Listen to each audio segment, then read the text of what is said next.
하나님 말씀은 열왕기상 8장 54절에서 66절까지의 말씀입니다.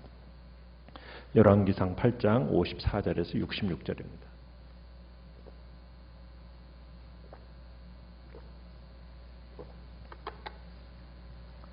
열왕기상 8장 54절입니다. 우리 함께 읽겠습니다. 시작. 솔로몬이 무릎을 꿇고 손을 펴서 하늘을 향하여 이 기도와 간구로 여호와께 아뢰기를 마치고 여호와의 제단 앞에서 일어나 서서 큰 소리로 이스라엘의 온 회중을 위하여 축복하며 이르되 여호와를 찬송할지로다. 그가 말씀하신 대로 그의 백성 이스라엘에게 태평을 주셨으니 그의 종 모세를 통하여 무릇 말씀하신 그 모든 좋은 약속이 하나도 이루어지지 아니함이 없도다. 우리 하나님 여호와께서 우리 조상들과 함께 계시던 것 같이 우리와 함께 계시옵고 우리를 떠나지 마시오며 버리지 마시옵고 우리의 마음을 주께로 향하여 그의 모든 길로 행하게 하시오며 우리 조상들에게 명령하신 계명과 법도와 율례를 지키게 하시기를 원하오며 여호와 앞에서 내가 간구한 이 말씀이 주야로 우리 하나님 여호와께 가까이 있게 하시옵고 또 주의 종의 일과 주의 백성 이스라엘의 일을 날마다 필요한 대로 돌아보사 이에 세상 만민에게 여호와께서만 하나님이시고 그 위에는 없는 줄을 알게 하시기를 원하노라. 그런즉 너희의 마음을 우리 하나님 여호와께 온전히 바쳐 완전하게 하여 오늘과 같이 그의 법도를 행하며 그의 계명을 지킬지어다.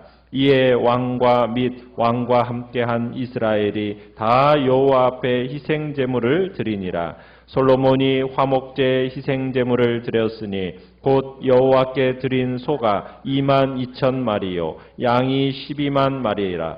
이와 같이 왕과 모든 이스라엘 자손이 여호와의 성전에 봉헌식을 행하였는데 그날에 왕이 여호와의 성전 앞들 가운데를 거룩히 구별하고 거기서 번제와 소제와 감사 제물을 기름을 드렸으니 이는 여호와 앞 놋 제단이 작으므로 번제물과 소제물과 화목제의 기름을 다 용납할 수 없음이라. 그때에 솔로몬이 7일과 7일 도합 14일간을 우리 하나님 여호와 앞에서 절기로 지켰는데 하맛 어귀에서부터 애굽강까지의 온 이스라엘의 큰 회중이 모여 그와 함께 하였더니 8째 날에 솔로몬이 백성을 돌려보내매 백성이 왕을 위하여 축복하고 자기 장막으로 돌아가는데 여호와께서 그의 종 다윗과 그의 백성 이스라엘에게 베푸신 모든 은혜로 말미암아 기뻐하며 마음에 즐거워하였더라. 아멘. 오늘 말씀의 제목은 동행하면 따라오는 평화라는 제목으로 말씀을 나눕니다. 오늘 54절을 보시면은 솔로몬이 이제 먼저 하던 기도를 마무리합니다. 기도를 시작할 때는 22절을 보면 서서 기도를 시작했었어요. 그렇게 서 있던 솔로몬이 오늘은 어떻게 지금 기도를 하고 있습니까? 무릎을 꿇고 하고 있습니다. 무릎을 꿇는다라는 것은 복종을 상징하는 겁니다. 간곡히 기도하다 보니까 스스로 더 겸비하게 된 거죠. 아마 이 예배는 제사장들을 포함한 모든 참석자들에게 큰 은혜의 체험이 되었을 것입니다. 기도를 마무리한 솔로몬이 백성들을 향해서 55절에 보면 큰 소리로 축복을 합니다. 솔로몬은 백성들을 축복하기 이전에 56절에 하나님의 신실하심을 고백하는 장면을 보게 됩니다. 솔로몬에 의하면 이 하나님의 신실하심이라는 것은 모세를 통해 하신 말씀이 하나도 빠짐없이 이루어진 것을 통해서 증명이 되었다라는 거예요.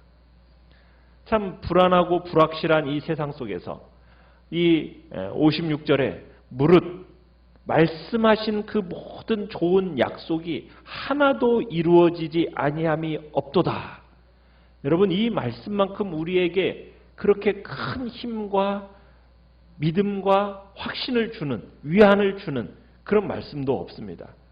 그죠? 사람도 변하고 세상도 변하고 또 왕과 같은 주권자도 변할 수밖에 없는데, 그러나 우리는 흠없고 완전하고 확고부동한 말씀, 곧 필연적으로 이루어질 약속의 그 터 위에서 우리가 살아간다는 거예요. 그러기에 우리는 흔들리지 않는 삶을 살 수 있다는 겁니다. 그런 성도들에게 하나님은 지금 솔로몬이 고백했던 것 같이 말씀이 삶 속에서 이루어져 가는 것을 체험하도록 지금 축복해 주실 것을 우리에게 지금 말씀하고 있는 것입니다. 그러면서 1번 문제를 한번 보시면은, 여러분, 하나님이 말씀하신 곧 모세를 통하여 이스라엘에게 주신 좋은 약속, 이걸 한 단어로 표현하면 56절에 뭐라고 표현되어져 있습니까? 이스라엘에게 뭘 주셨다? 태평을 주셨다. 태평. 이 태평이라는 단어는 하나님이 약속하신 평화, 안식, 이것이 이루어졌다, 이런 의미입니다. 자, 3번 문제로 먼저 가보시면은, 하나님이 주시는 평화라는 것은 어떤 것일까? 그리고 이것은 어떻게 얻을 수 있고 이것은 또 어떻게 유지할 수 있는 것일까? 솔로몬이 평화와 안식이라는 것은 이스라엘 백성이 약속의 땅에서 평안하게 안착할 수 있게 된다, 이것을 뜻합니다. 원수들에게서부터 자유케 하시고 하나님의 임재가 이스라엘 중에 거하는 것, 이게 안식의 보장입니다. 그래서 이스라엘이 평화와 안식을 누리기 위해서 반드시 전제되어져야 되는 것이 뭐냐? 57절에 있는 것처럼 우리와 함께 계시옵고. 그러니까 하나님의 함께 하심이 전제가 돼야 돼요. 하나님이 함께 하심이 전제가 돼야만이 뭘 누릴 수 있습니까? 평화와 안식을 누릴 수 있는 겁니다. 태평을 누릴 수 있는 겁니다. 그러니까 이스라엘이 애굽에서 나와서 광야 생활을 할 때 변함없이 적용되었던 원리가 바로 이 원리예요. 하나님이 성막 위에 불기둥, 구름기둥으로 함께 하셨죠. 그렇죠? 그러면서 이스라엘의 평화를 지켜주셨습니다. 그리고 백성들은 자, 그 평화를 어떻게 누리면서 유지를 했을까요? 하나님의 계명에 순종함으로. 하나님의 말씀을 지킴으로. 그러니까 우리가 하나님의 그 참된 평화와 안식을 위해서 하나님의 말씀에 전적으로 의지하고 순종할 때 우리가 그 평화를 누리고 유지하게 된다는 겁니다. 하나님의 임재하심, 하나님의 함께하심이 이스라엘 중에 거하고 그 하나님의 임재, 하나님의 함께하심이 이스라엘에 거할 때 비로소 적들로부터 자유케 되어지는 것이고, 그리고 참된 평화와 안식이 우리에게 나타나게 된다. 그래서 솔로몬은 이스라엘의 순종으로 드디어 모세에게 약속하셨던 축복이 지금 500여 년 만에 성취되었음에 감격해하는 장면을 우리가 보고 있는 것입니다. 자, 그러면서 이제 우리가 솔로몬은 축복을 통해서 세 가지로 이스라엘을 지금 권면하고 있는데요. 첫 번째는 57절에서 솔로몬은 지금 백성들이 그들의 삶에서 하나님의 임재의 중요성을 깨닫도록 축복합니다. 하나님의 함께하심.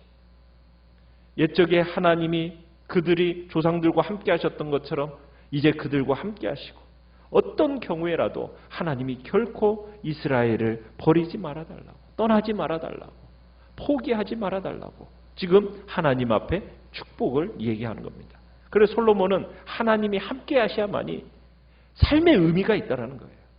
그리고 성전도 제 기능을 발휘한다는 것을 잘 알고 있는 겁니다. 그래서 지금 이 상황에서 이스라엘에게 제일 중요한 게 뭐예요? 하나님의 함께하심, 하나님의 임재입니다. 그래서 이 임재가 그들의 삶에서 제일 중요하게 의식되고 갈망되기를 지금 바라고 있는 거예요. 두 번째는 58절 말씀에서 솔로몬은 하나님이 그들의 마음을 주님 자신에게 기울이게 하시기를 지금 축복하고 있습니다. 그러니까 솔로몬은 이스라엘이 하나님 앞에서 흔들리지 않는 이 중심을 가지고 하나님만을 향하고 하나님의 길을 걷고 하나님의 말씀을 지키는 삶을 살게 해달라고 지금 기도하고 있는 겁니다. 모세는 이스라엘의 하나님과의 관계가 마음에서 시작된다고, 그래서 순종적인 삶으로 드러난다고 가르쳤습니다. 결국 어디가 중요한 거예요? 마음이 중요하다는 거예요. 우리의 마음. 우리의 마음이 하나님께 기울게 되면 하나님이 지시하신 길을 걸을 수 있고, 그리고 하나님의 율법과 법도를 지킬 수 있게 된다. 지금 고백하는 거예요. 그래서 성도의 삶에 있어서 뭐가 필수적이냐? 그의 마음이 하나님께 기울게 되는 것이 필수적이라는 얘기입니다. 하나님께로 향하는 것. 이게 필수적이라는 거예요. 그런데 이게 참 문제가 뭡니까? 우리 스스로 하기에 역부족이라는 거예요. 어렵다라는 거예요. 그래서 솔로몬이 하나님께 축복하며 기도하는 겁니다. 우리의 마음이 어떻게 해달라고? 하나님 그분에게 기울게 해주실 것을 지금 축복하고 있는 겁니다. 세 번째는 60절에서 솔로몬은 하나님이 이스라엘에게 자비를 베푸시고 그들의 간구를 들어주시는 걸 통해서 온 세상 만민이 뭘 알게 되도록 축복하고 있습니까? 여호와 하나님만이 정말 하나님이고 다른 신은 없다. 이런 것을 알게 되도록 축복하고 있습니다. 그러니까 여호와 하나님만이 유일하신 하나님이라는 것. 여러분, 이게 구약의 가장 중요한 핵심이거든요. 여호와 그분만이 하나님이시다. 그래서 솔로몬은 세상이 하나님과 이스라엘의 관계를 보면서 여호와 하나님만이 유일하신 하나님이라는 것, 이것을 동의하는 날이 오기를 지금 축복하고 있는 겁니다. 우리가 56절에서 보면 솔로몬은 하나님의 신실하심을 찬양함으로써 축복을 시작했습니다. 그리고는 61절에서는 이제 그는 이스라엘 백성들에게 하나님께 신실할 것을 당부함으로 축복을 하고 있어요. 하나님께 신실해라. 여호와께 온전히 바쳐서 완전하게 해라. 오늘과 같이 그의 법도를 행하며 그의 계명을 지켜라. 그러니까 여호와 하나님의 그 신실하심에 가장 적절한 인간의 반응은 무엇일까요? 그분에게 신실한 것이에요. 자, 드디어 성전 봉헌을 위한 성대한 제사가 이제 치러지게 됩니다. 자, 63절에 보면은 솔로몬은 화목제로 소를 몇 마리를 드렸습니까? 22,000마리를 드렸습니다. 양은요? 12만 마리를 드렸습니다. 정말 어마어마한 숫자입니다. 그 많은 숫자의 제물이 드려졌다는 것은 솔로몬의 부가 어느 정도인지를 암시할 수가 있습니다. 제물의 양이 얼마나 많았는지 64절에 가보면은 여호와 앞 놋 제단이 작았다. 너무 작았다.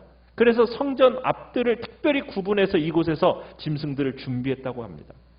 자, 이 잔치는 나라의 어디서부터 65절에 보면 하맛 어귀, 최북단 하맛 어귀에서부터 최남단 애굽 접경, 애굽 강까지 있는 모든 사람들이 참석했는데 얼마 동안 치러졌습니까? 7일과 7일, 도합 14일 동안 2주 동안 치러졌다 얘기하고 있습니다. 자, 2절 2번 문제를 보시면, 자, 하나님의 약속이 이루어져서 평화가 임했을 때 이스라엘 백성의 모습은 어떠했습니까? 66절에 가보시면은 맨 끝에 지금 이제 솔로몬이 백성을 돌려보내면서 백성이 왕을 위해서 축복하니까 백성들의 마음이 어땠어요? 이스라엘에게 베푸신 모든 은혜로 말미암아 기뻐하며 마음에 즐거워하였더라. 그러니까 이스라엘에게 내리신 그 하나님의 은혜로 말미암아 기쁨과 마음의 그 즐거움이 충만했다. 솔로몬 왕국에 있는 모든 사람이 행복한 순간이었음을 지금 보여주고 있는 겁니다. 4번을 보시면은, 자, 성전에서 예배를 드리고 기뻐하며 돌아가는 이스라엘 백성을 보며 우리는 무엇을 느끼게 됩니까? 여러분, 참된 평화와 안식을 누리기 위해서는 반드시 전제되어야 할 게 뭡니까? 하나님과의 동행입니다. 하나님이 함께 하심입니다. 하나님의 임재입니다. 솔로몬이 백성들을 위해서 다른 무엇을 구하지 않았어요. 하나님의 함께 하심을 구한 사실에 우리가 주목해야 됩니다. 하나님의 함께 하심. 어떻게 보면 인간적으로 보면 아무것도 아닌 것처럼 보일지 모릅니다. 그런데 사실 진정한 축복이 무엇입니까? 하나님의 함께 하심이에요. 그걸 우리에게 가르치고 있는 겁니다. 만유의 대주제가 되시는 하나님. 그 모든 이 세상의 모든 것이 하나님으로 말미암지 않고는 이루어지지 않는 아무것도 없는 그런 하나님. 그 하나님이 나와 함께 하신다라는 것. 여러분 그것만큼 중요한 게 없는 거예요. 이 세상 어떤 다른 거 아무것도 가지지 않았다 할지라도 하나님이 나와 함께 하신다면 이미 우리는 모든 것을 가진 존재라는 겁니다. 하나님이 함께 하신다는 것보다 어떤 축복보다도 큰 축복이 없다라는 거예요. 그것이야말로 진정한 축복이라는 것을 우리에게 다시 한번 설명하고 있는 것입니다. 그 하나님이 오늘날 우리와 함께 하시지요. 예수 그리스도께서 이 땅에 오시면서 그분의 이름이 무엇이었습니까? 임마누엘. 하나님이 우리와 함께 하시다. 그 약속이 우리에게 주어졌고 오늘 예수 그리스도를 통해서 성령으로 말미암아 하나님이 우리와 함께 하시는 그 놀라운 축복이 우리에게 주어진 거 아니겠습니까? 그 주님과 함께 동행하는 삶이야말로 우리가 하나님의 은혜를 받고 그 하나님의 말씀에 순종할 때마다 우리에게 그 놀라운 축복과 주님이 주시는 기쁨과 즐거움이 우리에게 충만하게 임할 것을 우리에게 오늘 본문은 말씀하고 있는 것입니다. 그러기에 솔로몬은 이스라엘 백성들이 하나님이 함께 하시니 그 함께 하시는 조건으로 뭐하라? 그의 계명과 그의 법도와 그의 말씀의 약속의 율례를 지켜 순종하는 그 자리에 가기를 주님은 간절하게 기대하시면서 하나님과 함께한 마음이 합한 자로서 하나님과 함께하는 삶을 살기를 지금 우리에게 원하고 계시는 거죠. 5번을 보시면 예배 후에 오늘 은혜 많이 받았습니다라는 고백으로 그렇게 끝나는 게 아니라 정말 주위의 은혜를 우리가 끼치면서 살아야 된다는 얘기입니다. 내 마음이 주님께로 향해 있는지 하나님의 길은 따라가고 있는지 한번 돌아보고 정말 하나님과 동행하기 위해서 오늘 내게 필요한 결단이 무엇일까? 주님 앞에서 고민하는 겁니다. 정말 세상을 살아가는 성도가 여러분 세상과의 싸움에서 승리하고 형통할 수 있는 길은 무엇이겠습니까?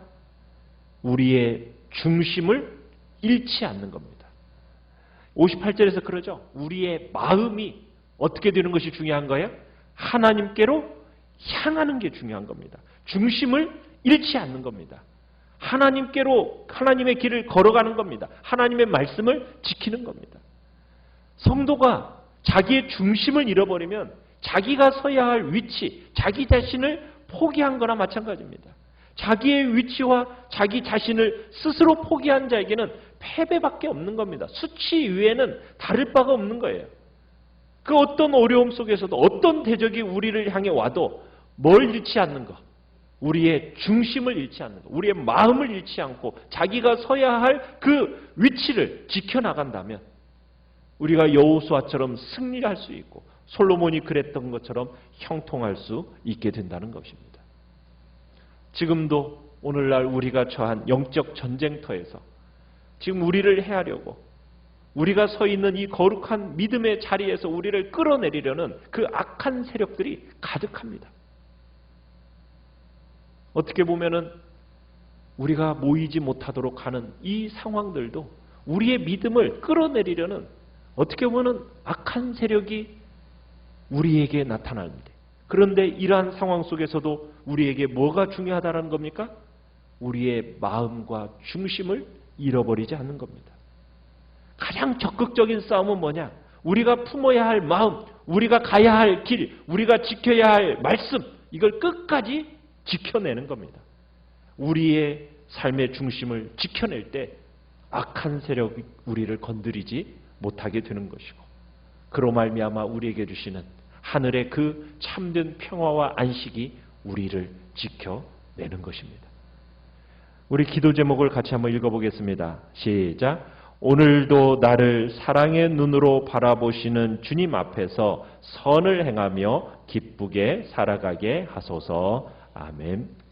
말씀을 생각하면서 기도하시고요. 연약한 우리의 지체들을 위해서 기도하시며 참으로 이 코로나19 바이러스 사태가 속히 지나가 참으로 주님 앞에 우리가 함께 모여 참으로 찬양하고 높이는 복된 역사가 속히 다가오도록, 특별히 다음 주에 고난주간 특별 새벽 기도가 하나님의 은혜 안에서 우리의 마음이 주님의 그 고난에 함께 동참하는 복된 시간이 되게 해달라고, 그로 말미암아 부활의 참된 기쁨을 또 우리가 함께 모여 부활을 찬양하는 복된 날이 속히 올 수 있도록 주님 앞에 우리 주여, 우리 세 번 부르짖으면서 합심해서 같이 기도하면서